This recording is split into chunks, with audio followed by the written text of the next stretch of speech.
कोणीतरी जिंकत असते, पण या जिंकल्यानंतर किंवा हरल्यानंतर एखाद्या गोष्टीला जे महत्व द्यायला पाहिजे ते तसं दिलं गेलं नाही.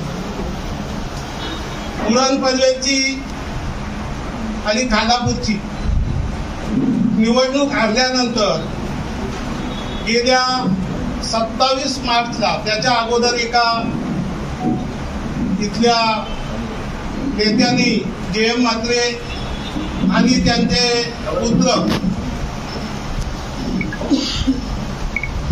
शेका पक्ष सोडून बीजेपीत जात आहे. ही त्यांनी पत्रकार बंधून जाऊन कुठंतरी माझ्याविषयी वाच्यता केल्यानंतर मी 27 मार्चला पक्ष कार्यालयात पनवेलच्या एक मीटिंग बोलवली तिन्ही तालुक्याच्या कार्यकर्त्यांची, नेते मंडळींची, आणि त्याच्यामध्ये मी सांगितलं बाबा या अशा पद्धतीने माझ्या नावाने जी काही उलटसुलट चर्चा होते त्या चर्चेला मी आज आपल्या समोर माझे मुद्दे मांडत आहे. मी आमच्या कार्यकर्त्यांसमोर माझे मुद्दे सांगितले की आपण या महाविकास आघाडीतून बाहेर पडूया. कारण आपल्याला गेल्या जयंतबाईंच्या MLCच्या निवडणुकीमध्ये शिवसेनेने उमेदवार उभा करून, जी बिनविरोध निवडणूक होणारी होती, तिला उमेदवार उभा करून आमच्या राज्य चिटणीस मंडळाच्या नेत्यालाच त्यांनी प्रथम एक दणका दिला. त्यांना त्या निवडणुकीमध्ये हार पत्करावा लागला. त्याच्यानंतर मग निवडणुका लागल्यानंतर टोटल राज्यामध्ये आम्हाला 6 सीट दिल्या. त्याच्यामध्ये 5 सीटमध्ये त्यांनी शिवसेनेने आमच्या अपोजिट सर्व उमेदवार उभे केले. यामुळे एकच झालं का आमचा सांगोल्याचा एक शिलेदार निवडून आले. रायगडमध्ये आमचे जे 4 उभे होते ते 4ही पडले. एक मला वाटते विदर्भामध्ये होते, काय त्याचं नाव माझ्या आता लक्षात येत नाही, ते सुद्धा पडले. आम्हाला जवळजवळ रायगडमध्ये आज कुठल्याही परिस्थितीत या महाविकास आघाडीच्या मंडळीकडून साथ मिळाली नसल्यामुळं आम्ही या निवडणुकीमध्ये खातो. हे झाल्यानंतर ही मीटिंग मी घेतली. त्या मीटिंगमध्ये सांगितल्यानंतर आमच्या नेते मंडळींचा असा इतिहास आहे, जसा मी आहे, नारायण शेठ आहेत, बालू शेठ आहेत, काशीनाथ पाटील, त्यांच्यासमोर ही चर्चा केल्यानंतर त्यांनी सांगितलं हा निर्णय आपण महाविकास आघाडीतून बाहेर पडण्याचा आपला होत नाही, आपल्याला चिटणीस मंडळाकडे जावं लागेल. मी सांगितलं 10-15 दिवसात चिटणीस मंडळाकडून आपण निर्णय घ्यावा.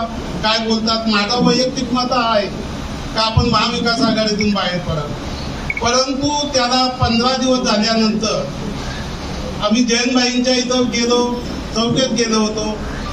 मी बालू शेठ, नारायण शेठ, काशीनाथ पाटील, आणि तिथं माझा हाच विषय मी मांडला की आपण महाविकास आघाडीतून बाहेर पडूया. जे तुम्हाला मगाशी सांगितलं, जयंतबाईंना फार फसवले, तिथं पाची यांच्या विरुद्ध उभे केले, सर्व त्यांच्यासमोर मांडल्यानंतर जयंतबाईंनी मला अशा पद्धतीने सांगितलं किंवा तिथल्या सर्व कमिटीने की आपण इंडिया आघाडीत आहोत, आपण बाहेर पडू शकत नाही. मी तिथून आल्यानंतर परत 29 तारखेला मीटिंग लावली का आपण याच्या अगोदर सांगत होतो टोटली का आपण काही झाला जिल्ह्यात, राज्यात, कुठेही झाला तरी पनवेलवरून महाविकास आघाडी ही आपली कायम असेल. हे करत असताना मला त्या मीटिंगमध्ये सुद्धा शेवटपर्यंत काय उत्तर तसा मिळाला नाही. त्या उत्तराची मी अपेक्षा करत होतो का आपण काहीतरी आमची इथली स्थानिक नेते मंडळी गेली 20 वर्षे महाविकास आघाडीच्या सोबत आहोत, आपण त्या पद्धतीने काम करू आणि त्याचं उत्तर देऊ. पण मला उत्तर काही नाही. शेवटच्या याच्यात मला सांगितलं आपण महाविकास आघाडीतून बाहेर पडू शकत नाही. मग मी त्यांना सांगितलं मला महाविकास आघाडीत राहायचं नाही, मी बाहेर पडलो आणि मी शेका पक्षात आज सुद्धा आहे. अजून मी काय शेका पक्षातून बाहेर गेलेला नाही, महाविकास आघाडीतून बाहेर आलेला आहे. आजच्या दिवसाला तुम्हाला बोलवण्याचं कारण हेच आहे का उलट सुलट चर्चा चालू असते ते तुमच्या कानावर जावं त्याच्याकरता मी आज आपल्या मंडळींना बोलवले आहे. मी जवळजवळ 47 वर्ष शेतकरी कामगार पक्षात काम करतो. त्या व्यतिरिक्त आमचे नेते तुका पाटील असतील, दत्तू शेठ असतील, गणपतराव देशमुख, ते सर्व मंडळी यांची नावं तुम्हाला सांगितलं. एन.डी. पाटील, दत्ता पाटील, कधी लक्षात राहत नाही. आता माझा 74 वर्ष वय, त्याच्यामुळे थोडेसे हे कमी पडतो. अशी सर्व मीनाक्षीताई, प्रभाकर पाटील, मोहन पाटील, आमचे या भागातले जनार्दन भगत, हिराजी गाडकर, जिप्पल शेठ, वाजेकर अनेक, आणि मी स्वतः या 84 आणि 81च्या आंदोलनात काम केलं. 81च्या आंदोलनामध्ये माझा फोटो आहे, त्याच्यात मी मार खाल्लेला आहे यासारखीचा. ती केस सुद्धा झाली होती. आज सुद्धा आपण सर्व पत्रकार आणि मीडिया प्रेसवाले आहात, तुम्हाला कल्पना आहे ही नावं सहजासहजी येत नाही. काम केल्याशिवाय कोणाची पुस्तकामध्ये नावं छापली जात नाही. तो माझा फोटो सुद्धा आहे, तुम्हाला पाहिजे तर मी कधी देऊ शकतो. आमच्या उरण पनवेलच्या, आता आपण सर्व उरण पनवेलवालेच आहात, सर्व ते त्या नवी मुंबईमधल्या तुम्हाला माहिती आहे. आणि आता सुद्धा आमचे समजा त्या भागातील नाही म्हटलं तरी आत्माराज शेठ, रघुनाथ शेठ, दशरथ शेठ, साखरे शेठ, अनेक मंडळी अशी जी त्यांच्यासोबत मी काम केलं आहे. आणि आज सुद्धा आमचे नेते आहेत, जयंत पाटील आहेत, बालू शेठ आहेत, नारायण शेठ आहेत, काशीनाथ पाटील आहेत, तुमचे गव्हाण भागातील आमचे रघुनाथ शेठ आहे, पांडू मामा आहे, अर्चन सिंग आहे, कानपिले आहेत, आरिफ दाखवे, आरिफ पटेल, कित्येक मंडळी आहेत. त्यांच्यासोबत मी प्रामाणिकपणे काम केलंय. म्हणून आज माझी पक्षामध्ये एक कार्यकर्ता, मी नेता मानत नाही, लोक मला समजतात नेता, पण मी आज सुद्धा कार्यकर्ता आहे. सकाळी सुद्धा घरी मच्छी देऊन आलो कार्यकर्त्याप्रमाणे. त्याच्यामुळे काय मला त्याच्यात लाज वाटण्याचं कारण नाही.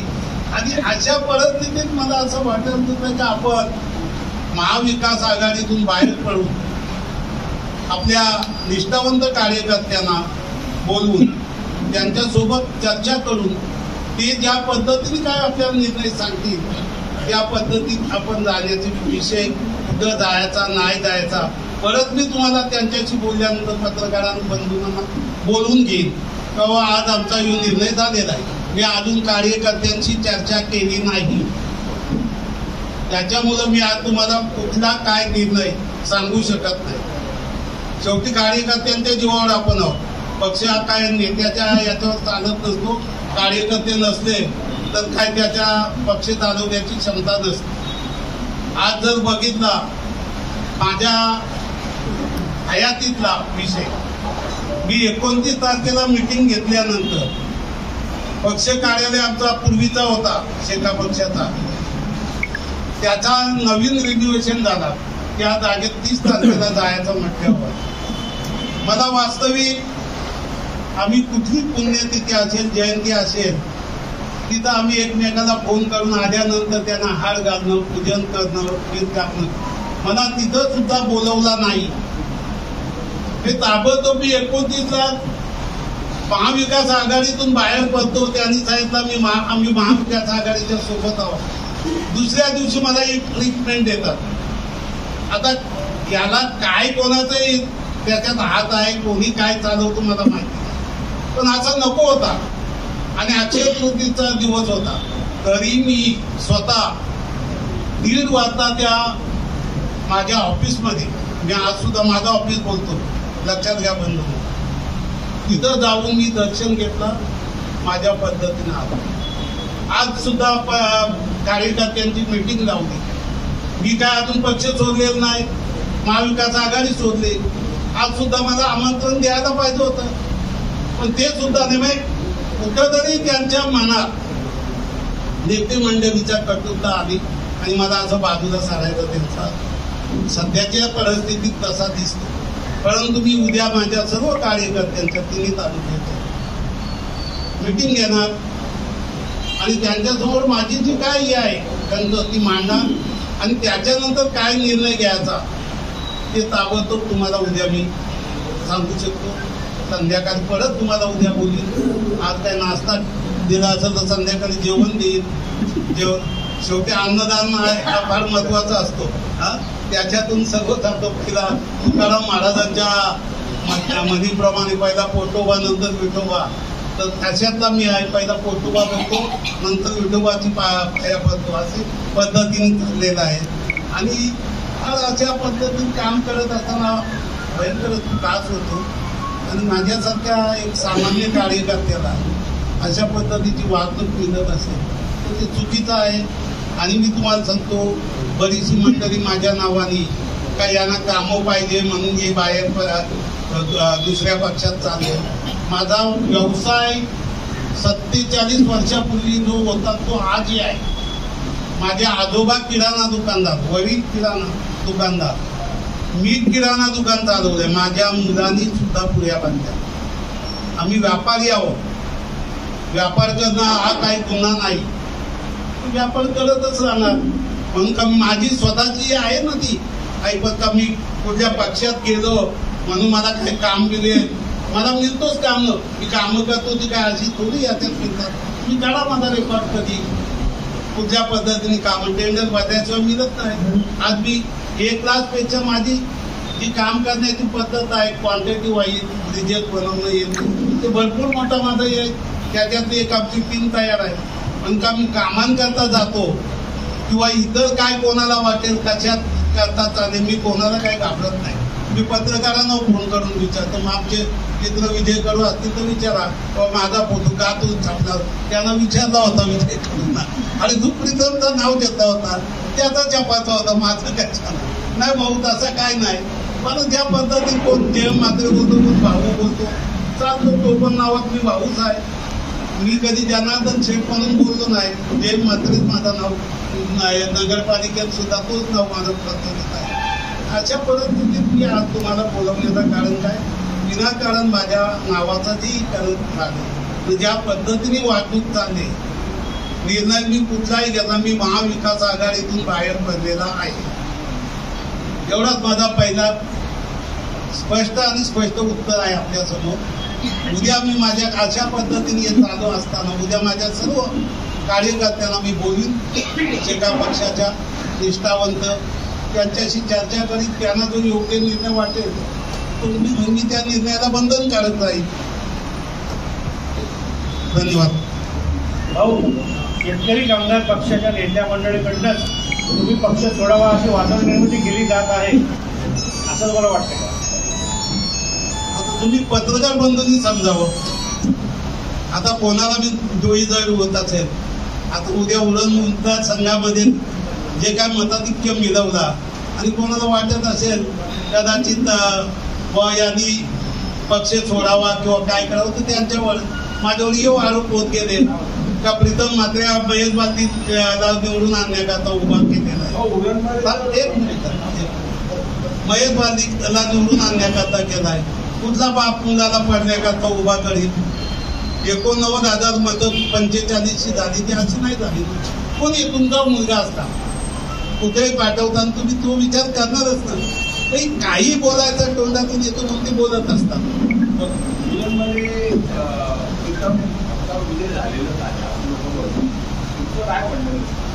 विजय काय, जो निर्णय आलाय तो मान्य केला पाहिजे.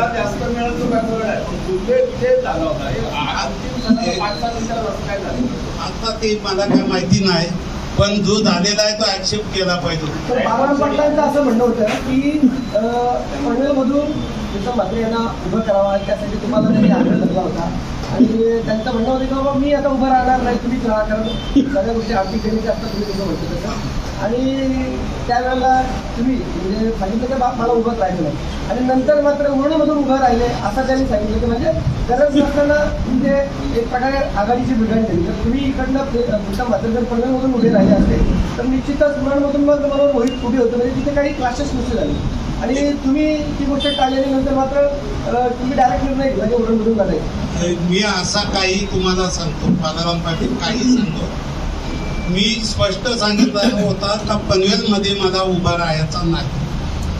त्यांनी आग्रह केला होता. मी त्यांना त्यावेळी सांगितलं पनवेलमधून जर तुम्ही सांगता प्रीतमनी उभा राहावा तो उरण मतदारसंघ वाड्यावर सोडायचा का, हा माझा त्याच्यातला मुद्दा होता. कारण जवळजवळ 3.5 तालुके त्या उरण मतदारसंघ आणि दासईपासून त्याला कोणी वाली नव्हतं. आणि अशा पद्धतीने आणि तुम्हाला एक परत सांगतो, ज्यावेळी खासदारकीची निवडणूक लागली त्यावेळी बालाराम पाटलांना विचारूनच प्रीतम म्हात्रेंनी काम चालू केलं होतं.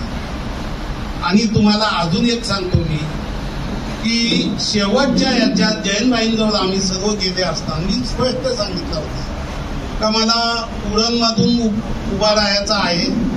आपण जर मला उमेदवारी दिली नाही तर मी अपक्ष उभा राहील.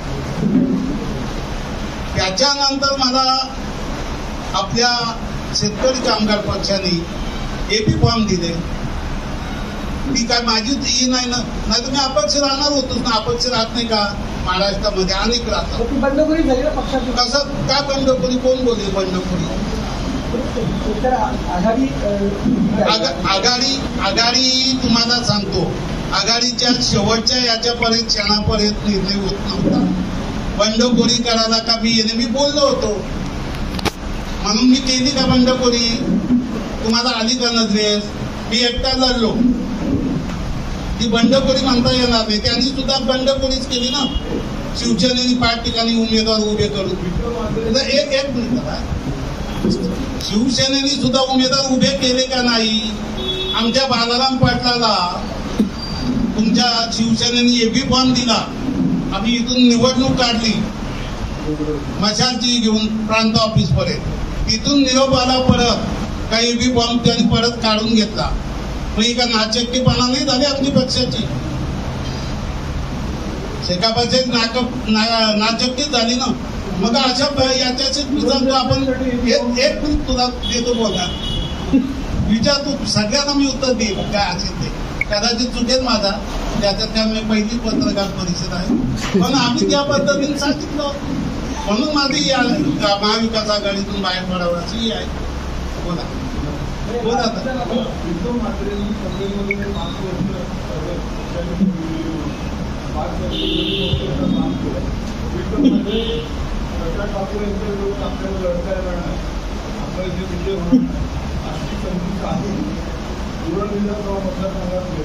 आणि पक्षाचं त्याच्यामुळे नुकसान झालं. एकीकडे 5 वर्ष पद घेऊन घेतलं आणि जेव्हा निवडण्याची वेळ आली तेव्हा 2019लाही असंच केलं आणि आता पण असंच केलं.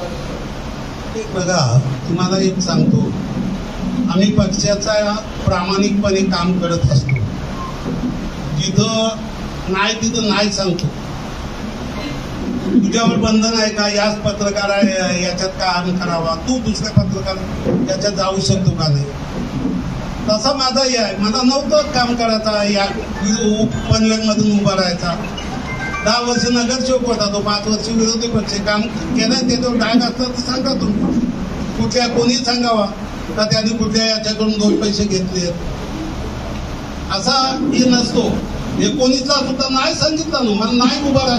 पहिल्यांदा मी असा व्यक्ती आहे पक्षातून बाहेर पडल्या. 2006 साली मी उभा राहिलो होतो पक्षाच्या सांगण्यावरून.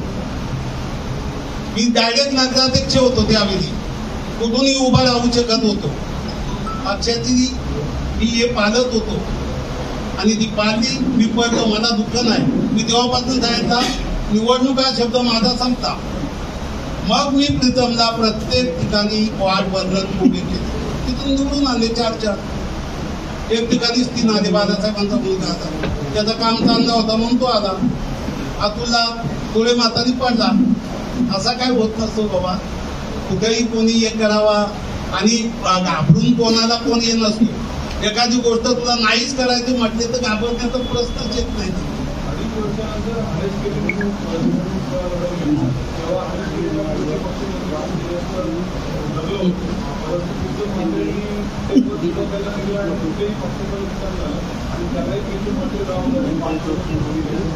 एक तुम्ही जबाबदार असं बोलू शकत नाही. पार्टीने मागितला होता का राजीनामा नेते मंडळींनी, की तुम्ही पहिले विचारा, मग तो आरोप करा. 5 काय तुम्हाला माहिती करता सांगतो, 9 गेले. तुमच्यावर माहिती अपुरी आहे. 23 पैकी 14च आहे ना. ऐका ना, अरे टोटल 9 गेले.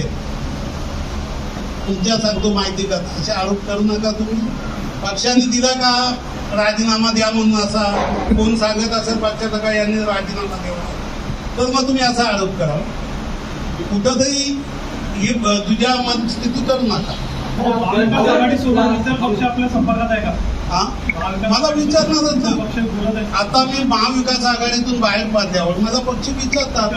विचारायला काय, आता एकदा मार्केटला माल आला का कोणी काही विचारतो, त्याच्याकरता तू काही नवीन विषय नाही. कुठला घ्यायचा आता आंबे राजापूरचे घ्यायचे का रत्नागिरीचे घ्यायचे हे मी ठरवणार आहे. जन्मांताच्या मनातील गैरमात्र हे व्यक्तिमत्व शेकापमध्ये आजही कार्यरत आहे आणि अशा प्रसंगी मध्यवर्ती शेकाप कार्यालयाच्या उद्घाटन प्रसंगी आपल्याला बोलवलं नाही. आणि त्याच उद्घाटन प्रसंगी प्रथमदादा यांनी सक्षमपणे सांगितलं, शेवटचा प्रश्न का? शेवटचा प्रश्न बाहेर पडलेले आहेत, शेकापमधून नाही. शेवटचा प्रश्न का? ते आजही आहे ना. आज सुद्धा मी शेका पक्ष म्हणूनच ही पत्रकार परिषद, आणि महाविकास आघाडीतून बाहेर पडलो 29ला. आज सुद्धा मी शेका पक्षात आहे. 8 दिवस तुम्हाला टाइम दिलेला आहे. 8 दिवस कार्यकर्त्यांची चर्चा करायचं ठरलेलं आहे. म्हणजे आजच तुम्ही म्हणता की आज बैठक आहे शेतकरी कामगार पक्षाची. आज 4 वाजता काहीतरी आहे, संध्याकाळी 6 वाजता. अरे 11ला आहे, 3ला आहे आणि 4 वाजता आहे. मला त्या बैठकीला मला बोलवायला पाहिजे का नको? मग नाही बोलवलं. म्हणजे त्यांचं असं म्हणणं की आम्ही पक्षाची चर्चा करू आणि त्याच्यानंतर तुम्हाला कळू की काय. असं मला सांगितलं नाही ना. कोणी 8 दिवस टाइम मागितला आहे. तुम्हाला काय प्रत्येक दिवस माझ्याजवळ आहे ना. एक मिनिट एकेकाने विचारा, मी प्रत्येकाला देतो. अशा प्रकारची वागणूक याकडे तिथे सागर फेमस म्हणून जरा एवढे पहिला त्याची तुम्हाला 8 दिवसाचा त्यांनी वेळ दिले. मला वेळ कोणी दिलेला नाही. वेळ जर तुम्ही एखादी गोष्ट ICU मध्ये आहे त्याला तुम्ही लावता ना ऑक्सिजन, मग 29 आज किती झाली? मग का तू जगेल का मरेल हे सुद्धा विचार करा. मला काय कोणी टाइम नाही दिला. कार्यकर्त्यांना तिथल्या तिथं मी सांगितलं, बऱ्याचशा कार्यकर्त्यांना पटतो. ठीक आहे, कार्यकर्ते निष्ठावंत आहेत. जे निष्ठावंत आहे, मी निष्ठावंत आहे. मी कुठं सांगत नाही का तुम्ही महाविकास आघाडी सोडून दुसरा कुठे स्वतंत्र लढण्याची तयारी आहे. ही सुद्धा नाही. आपल्याला महाविकास आघाडी पाहिजे. ही सुद्धा येतील का आपण जिथं जाल शेका पक्ष आपला अबाधित घेऊन कोणाची सत्तेच्या लोकांची युती करा. शेका पक्ष बाजूला नको. एक प्रश्न असा आहे की म्हणजे नक्की पक्षाची जी दिली आहे, अनेक वेळेला शेतकरी कामगार पक्षाने कुठल्या तरी पक्षात मर्ज व्हावं किंवा ते तिकीट घेऊन, म्हणजे मशालचं तिकीट घेऊन जसं चालू होतं किंवा राष्ट्रवादी काँग्रेस सोबत जाऊन, परंतु बाबा पाटलांनी आपला हक्क सोडलेला नाही. सातत्याने त्यांना आपल्यासारख्या अनेक ज्येष्ठांनी विनंती केली की तुम्ही एकतर कुठल्या तरी राष्ट्रीय पक्षासोबत किंवा भाजप पक्षासोबत जाऊन त्याच्यामध्ये मत होऊन आपण निवडणूक लढवावी आणि त्याच्यानंतर मग निवडणुकीला सामोरे गेल्यानंतर आपण निश्चितच पक्षाची वाटचाल वेगळ्या पद्धतीने होऊ शकते. परंतु ते तसं ऐकलं नाही आणि त्यामुळे ही परिस्थिती झाली आणि तुम्हाला आता आपण निर्णय घ्यावा लागतो. असा एक लक्षात घ्या, बालाराम पाटलांनी हक्क सोडलेला नाहीये तुम्ही सांगता, बरोबर आहे. मग मशाल घेता वेळी तो हट्ट सोडला होता असं तुम्हाला वाटत नाही का? त्यांनी त्यावेळेला मशाल फक्त चिन्ह टेक्निकल घेतला होता. अरे काय मशाल हा चिन्ह घेण्यावेळी ऑलरेडी म्हणजे पक्षात त्यांनी शिवसेनेमध्ये जावं असे बोलणी केली. त्यांचं म्हणणं मी हीच वगैरे स्वीकारेल, परंतु रिस्टर पक्ष. अरे पण शेवटी आला ना बाबा, सांबर काय टाकला आणि उसळ काय टाकली एकच हिशोब निघतो. त्याचा हिशोब काय निघतो आता त्याच्या काय मी किती वेळ तरी केलेली आहे. काय विनंती काय बाबा, आपण स्वतंत्र लढूया. त्याच्यापेक्षा काय विनंती करणार? त्याच्यापेक्षा मी काही विनंती नाही. कामगार पक्षाचे निष्ठावंत कार्यकर्ते तुम्ही आता पण सांगितलं, मग ही लोक तुमच्या विरोधात काम का करतात, काय वाटतं तुम्हाला? काय नेमकं कारण आहे की आज जैन मातेची पोटदुखी व्हायला लागली असं का? आणि आता कसा असतो, तुला मार्केटला माल विकायला गेल्यावर त्याच्याकडे गिराक जास्त जातो हा, आणि ज्याच्याकडे जायचं नाही त्याच्यामुळे त्यांना पोटदुखी वाटत असेल. आता मार्केट चालतो ना, जसं आज मार्केट आहे ना काही पक्षाचा, तिथंच लोक जातात, मग का नाही जात दुसऱ्या पक्षात? तसा एक मिनिट यांना म्हणून पक्षाला कुठून अरे एक मिनिट त्याला समाधान वगैरे जातं. तुझ्या लक्षात आला ना, लोकांच्या मनात बघा, तुम्हाला सांगतो, कुठलीही गोष्ट असेल ना ती मनात अशी असतो का ज्याचा चालतो त्याच्यावरच लोक डगर मारत असतात. तो कसा खाली प्रत्येक माझा काय त्रास त्यांचा त्यांना माहिती. मी प्रामाणिक काम करतो. तुम्ही पत्रकार मंडळी ओळखता, कित्येक वर्ष मी मध्ये फुलाचं जाहिरात देतो काही काना. मी असा कधी नाही बोलत का त्यावेळी तू कुठल्या पक्षाचा कुठला पत्रकार, कधी नाही विचारणा केली. रेग्युलर चालू आहे माझा, आज सुद्धा चालू आहे. फक्त इलेक्शन पिरियडमध्ये मी बोललो होतो जाहिरात टाकू नका, ते मग तुम्हाला कुठंतरी याच्यामध्ये अडचण होतो एवढंच सांगितलं होतं. कधी करू पक्षाकडच्या कार्यकर्त्यांना आपला खूप मोठा आधार आहे. भविष्यात कशा प्रकारे याची आपली वाटचाल असेल? भविष्यात का माझ्यासोबत कार्यकर्ते राहतील त्यांचं मी हे करणार. नोकरी धंदा आज काय चाललाय, गरिबाची काय अवस्था आहे सांगा ना तुम्ही. नोकरी आहे का? जिथं सत्ता आहे तिथं तेच त्यांचं लावतात. आमच्या आज जिल्ह्यामध्ये एकही आमदार नाही. कुठं गेलो, कुठल्या कंपनीत गेलो तर पहिला काय विचारतात, कुठल्या पक्षाचा. हे चाललेलं आहे. आपण पत्रकार मंडळी बघता, आता त्या लोकांकरता इकडे आज कुठली निवडणूक आहे का? प्रीतम तो उभा इथं राहत नाही. 4.5 वर्षानंतर आमदार तिला कुठेही उभा राहील, ते सुद्धा आज तुम्हाला जाहीर करतो. आज तू उभा राहत नाही. मला कार्यकर्त्यांकरता हे करायचं आहे. कार्यकर्त्यांना त्यांचा न्याय हक्क मिळाला पाहिजे, त्यांची प्रतिष्ठा मिळाली पाहिजे, त्यांच्या मुलांना नोकऱ्यांचा, कामधंद्याचा, या सर्व गोष्टी मिळाल्या पाहिजे. तुम्ही पक्ष सोडण्या अगोदर पक्षाने रावण्यास सुरुवात केली. पक्षाच्या नेत्यांना कुलपूर नाही दिली, तुम्ही बीजेपीमध्ये जाणार काय मला माहिती, त्यांना काय वाटावं त्यांचा विषय आहे. एखाद्याने संशय घ्यायचा ठरला मग तो काही घेऊ शकतो ना. मी आज सुद्धा एका पक्षात आहे, त्यांना कुणकुण काय लागायची. मग आज का मीटिंग घेतली मी, ज्यावेळी 27/5 मीटिंग घेतली, 29 घेतली, कानी मला बोलून घेतला का सकाळी बसतो. एवढा मोठा ऑफिसचा परत मी उद्घाटन हे घेतो का मला बोलवला नाही. सगळ्यांना बरोबर म्हटलं तुम्ही भाजपमध्ये जाणार. आणि माझा तो प्रश्न आजचा नाही बाबा, तुला काही विचारू आजचा प्रश्न. प्रीतमने गेल्या विधानसभा निवडणुकीला इतकी चांगली फाईट दिली, एकाकी दुर्ग दिली. 45,000 मतांवर 49,000 मजल मारली. आपण गेल्या वेळी 3 नंबरला आला, 2 नंबरला आलो.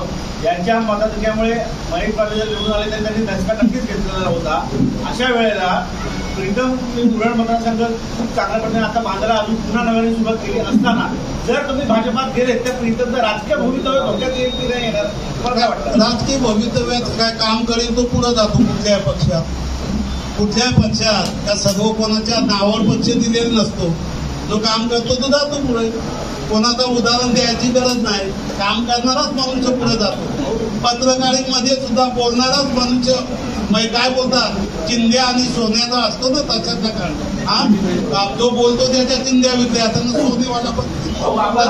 आपण पुढची निवडणूक लढवणार आहात का? आणि आपण पुढची निवडणूक स्वतः लढवणार आहात का? आणि आजच्या पत्रकार परिषदेमध्ये प्रीतम मात्रे का नाही? प्रीतम मात्रे नाही बोलवली, मी बोलवली पत्रकार परिषद. पक्षनिष्ठा म्हणून अनेक वेळा पक्षनिष्ठा म्हणून आपण परंपरा पाळली, पण आज आपण त्या परंपरेच्या विरोधात एकटे उभे आहात. अशा ठिकाणी आपण पक्षप्रमुख म्हणून काय मत मांडणार? पक्षप्रमुख मांडताना मी सांगितलं आपल्याला उद्या कार्यकर्त्यांची मीटिंग लावतो. जयंतभाई पाटील आज पक्षाचे प्रमुख आहात, त्यांच्या निर्णयाविरोधात आज आपण भूमिका घेत आहात. त्यांच्या निर्णयाविरुद्ध मी काय भूमिका घेत होती, हे पाळत नाही निर्णय आम्ही कार्यकर्त्यांनी सांगितलेले. त्यांनी सांगायला पाहिजे का आपण हे करायला पाहिजे, का नाही ते बघायला पाहिजे, कशामुळे हे होतं हे त्यांनी बघायला पाहिजे ना. मी काय पक्षाच्या विरुद्ध तुम्ही बोलता जयंतभाईच्या, असा काय विषय नाही. आघाडीच्या निर्णयाच्या बाबतीत पवन दादांचं असं म्हणणं आहे आघाडी नाही ना ताबा ऐका मी तुम्हाला सांगतो जयंत पाटील आहे त्यांचे अनेक निर्णय आपण अनेक वर्ष पाळली आपण निष्ठावंत म्हणून आहात अनेक निवडणुका आपण लढवल्या पण अशा वेळेस जर एक जयंत म्हात्रे आणि त्यांचे कार्यकर्ते जो समूह गट आहे तो पक्षाच्या विरोधात जाऊन उभा राहतोय आणि त्यांनी पक्षाला एक प्रकारची चेतावणी दिलेली एक प्रकारचा इशारा दिलेला आहे अशा पद्धतीने जर पक्षनिष्ठा म्हणून जर तुमच्याकडे पाहण्याचा दृष्टिकोन असेल तर तुम्ही असं व्यक्तिगत काय मत मांडाल जो पक्षाच्या एक विरोधात येतो एकच निर्णय मानेल मी माझ्या नेत्याचा राज्य चिटणीस आहे त्यांचा जरी होत असेल त्यांच्या विरुद्ध उमेदवार उभा केलेला असेल त्या पक्षाशी मला राहायचा नाही हा माझा मत आहे जयंतबाईंच्या बाबतीत त्यांना स्वतःला पारले त्यांनी नाही बिनविरोध होतो ती गेली 5 टर्ममध्ये निवडून आलेली व्यक्ती त्याच्या विरुद्ध केलं आहे पवारसाहेबांनी केलंय शिवसेनेने केलेलं आहे त्यांची मतं त्यांना दिली हा माझा त्यांच्या बाबतीत सोजवळ प्रेमळ जयंतबाईंवर प्रेम आहे त्या पद्धतीने मी आपल्याला सांगतो म्हणून मी आज सुद्धा त्यांच्याजवळ सुद्धा मांडला का आपण महाविकास आघाडीतून बाहेर पडूया आपला पक्ष अबाधित ठेवून कुठल्याही सत्तेच्या पक्षाशी आपण युती करा आणि आपल्या कार्यकर्त्यांना चांगल्या प्रकारे न्याय द्या हा माझा विषय. तर बबनदादांचं असं म्हणणं आहे की आघाडी जी आहे ना ती निवडणुकीच्या अगोदरच सुटली होती आणि म्हणून तर हे सगळ्या गोष्टी म्हणजे प्रत्येक ठिकाणी वेगवेगळे उमेदवार होते आणि त्याच्यानंतर आपण आघाडीचे प्रमुख म्हणून किंवा आघाडीचे अध्यक्ष म्हणून बाळराम पाटलांना निवडले परंतु अशी आघाडी बनताना परत एकदा कुठल्याही वरिष्ठांनी तुम्हाला होकार दिला नाही उदाहरणार्थ उद्धव ठाकरेंनी कधी सांगितलं नाही की तुम्ही आता परत आघाडी बनवा किंवा शरद पवारांनी नाही फक्त तुम्ही स्थानिक नेत्यांनी म्हणून आघाडी बनवली त्याची प्रमुख बाळराम पाटलांनी बनवली ज्यांच्या म्हणण्यानुसार प्रत्यक्षात आघाडी आता अस्तित्वातच नाही. एक बघा आता राजांनी चांगला प्रश्न विचारलाय त्याला मी उत्तर देतो महाविकास आघाडीचे आमचे बबनदादा येऊ बरोबर इलेक्शनच्या अगोदर इलेक्शन बरोबर आहे त्याच्यामध्ये आता तुम्हाला गट शिवसेनेचे माहिती आहेत रायगडमधले विशेषतः नवी मुंबईमधले पनवेल उरणमधले माहिती आहे तर बबनदादांनी काम केलं याचं त्याच्या पक्षाचं काम केलं ते बाईचं आमच्या त्याच्यामुळं आमच्या या महाविकास आघाडीच्या याच्या काही घटक पक्ष समजा उद्या काँग्रेस असेल आणखी ते अनिल कोण आहेत त्यांची ते जे कंपनी जेवढे काय आहेत त्याचं म्हणणं का आपल्या विरुद्ध काम केलं आहे म्हणून आपण त्याला तो आपले जिल्हा अध्यक्ष काय यांचं नाव शिरीष गडद त्यांच्याकडे ही बैठक झाली आता मी त्यावेळी सांगत होतो बालूशेठला का तुम्ही जिल्हा चिटणीस व्हा आमची मीटिंग झाली त्यावेळी बालूशेठ 2 तालुक्याचे अध्यक्ष व्हायला आले खरं ते बबनदादाला बोलवायला पाहिजे होता आणि त्याच्या समोर हे करायला पाहिजे तो चुकीचा निर्णय आहे. बबनदादा म्हणतात की मला न सांगता की आघाडी झाली मी स्वतः सरपंच प्रमुख होतो त्यावेळेला आणि त्याच्यानंतर मग उद्धव ठाकरेंनी नाही मला आदेश दिला की बाबा इकडे आघाडी करायची किंवा तिकडे शरद पवारांकडनं नाही म्हणजे मग ती आघाडी झाली कशी नंतर ती अनधिकृत आघाडी आहे ना आणि अशा आघाडी सुद्धा आपण बाहेर पडायचा निर्णय घेता. माझ्या बघा याच्या अगोदर सुद्धा तुम्हाला सांगतो टोटली पनवेल उरण मध्ये विवेक पाटील साहेब असताना सुद्धा काही जादा जिल्ह्यात राज्यात तरी पनवेल उरणची महाविकास आघाडी शाबित राहील असं पूर्वीपासूनचा होता परंतु काही कारणास्तव गेल्यानंतर या महाविकास आघाडीचा तुम्ही बोलता अधिकृत नाही याला कारण जर असेल मग शिवसेनेच्या लोकांनी त्यांनी विचारायला पाहिजे बबनदादांनी त्यांचा जिल्हा अध्यक्ष आहे ना इथला त्यांनी कसा या त्याला पाठिंबा दिला त्यांच्याच घरी मिटिंग झाली त्यांना नको होता द्याल ना का कोणावर हात काढायचा म्हणून त्यांना बदलायचा असा सुद्धा आणि मग तुम्ही सांगा तरी महाविकास आघाडी घेत असताना जनरल मिटिंग घ्यायला पाहिजे 4-5 आम्ही होतो तेवढी याच्यात मग गरज नाही बोला आम्ही काय करणार आम्ही तर शेवटी आला बोलणार 3 बाजू आम्ही माझा एकट्याचं मग थोडं पण मान्य करणार अजून काय होईल राजीव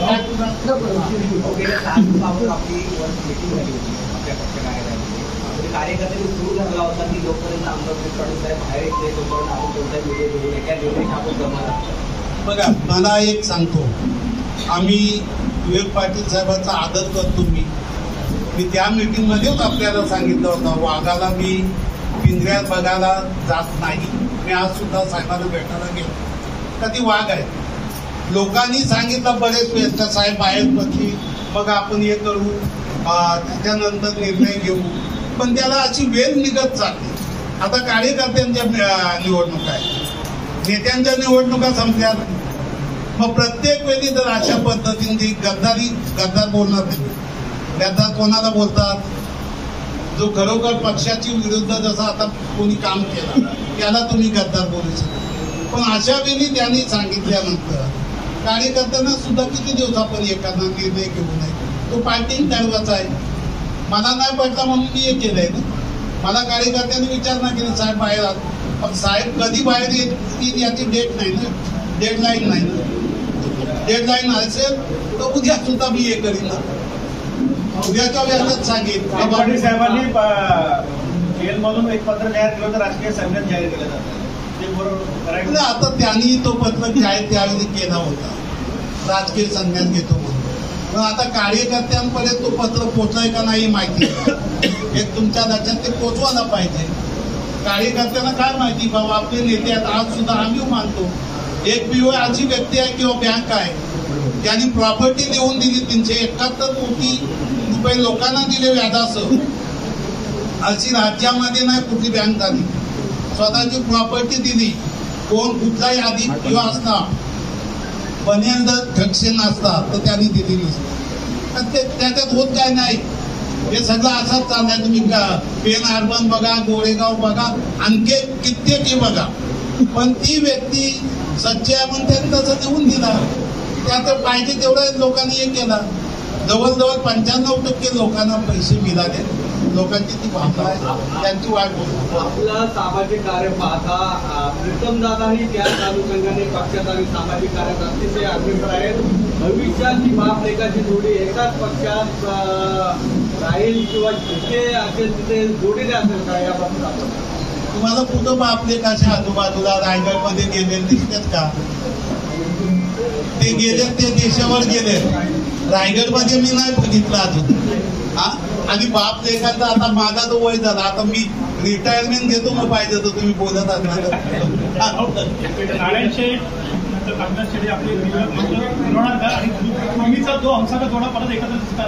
बघा एक गोष्ट लक्षात घ्या. तुम्ही कुठलीही गोष्ट करत असताना माणसाला राजकारण हा एक आदग हे आहे आणि नातीभूती आदग आहे. आम्ही सुखदुःखाला जातो म्हणून आज आम्ही प्रत्येकाच्या याच्यापर्यंत यावेळी आम्ही बघत नाही का काँग्रेसचा आलाय पत्रिका आली आम्ही जातो. कोणी एक्सपायर झाला जातो. मरणाच्या याच्यामध्ये आम्ही पत्रिकेची वाट बघत नाही. लग्नाची पत्रिका आली तर 100% जातो. मरण कोणी एक्सपायर झाला असेल तर त्याच्यात 3 दिवसामध्ये कधी आम्ही जातो. त्या जोडीचा याचा विषय होत नाही. फक्त कसा असतो एका इथं बसतो तिथं तेवढा थोडासा प्रत्येकाला लाज वाटतो. जो माझ्या काय तू लाज धरत नाही तू जाऊ शकतोय. मला काय नाही सर्व सारख्या सर्व पत्रकार सारख्या बिंदास जातो मी. चला आता कुठे एसटी स्टँड उभा घाला मी आहे कुठे मी जातो. प्रत्येकाचा तो विषय कोणाला 3 तालुक्याची जी मिटिंग आहे त्याच्यामुळे कार्यकर्त्यांनी एक मत केलं की बीजेपी भूमिका काय. बघा कार्यकर्त्यांवर मी सोडणार आहे. माझी भूमिकेशी मी काय हे करणार नाही. मी एकटा राजा जाऊन काय उपयोग आहे का? तुझं प्रजा पाहिजे ना सोबत. राजा सुखी असून काय चालणार आहे हो. प्रजाला जेवण दिलायला पाहिजे. कार्यकर्त्यांनी ठाम ठरवलं की बीजेपीमध्ये जायचं नाही ठरवलं. जे कार्यकर्ते ठरवतील ते बोललो ना. शेवटी एक लक्षात घ्या. आता तुम्ही इतके पत्रकार तुम्ही सर्वांनी ठरवला नाही बाबा एखाद्या बहिष्कार टाकायचा एखाद्या याला जायचा नाही तुम्ही नाही जा तसा तो आहे.